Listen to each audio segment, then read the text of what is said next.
You ask Tiger to solve.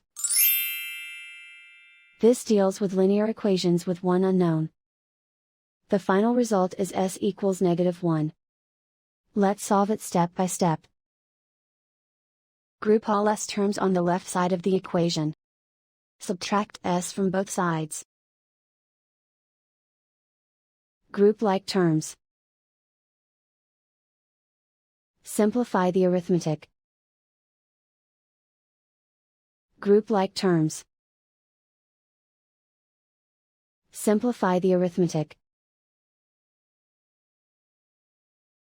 Group all constants on the right side of the equation. Subtract 8 from both sides.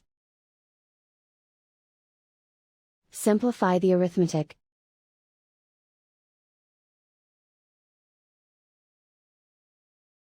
Isolate the s. Divide both sides by -5. Cancel out the negatives.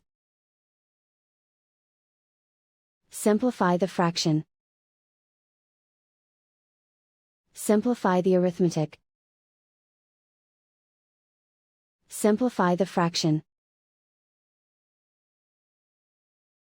And so the final result is s equals -1.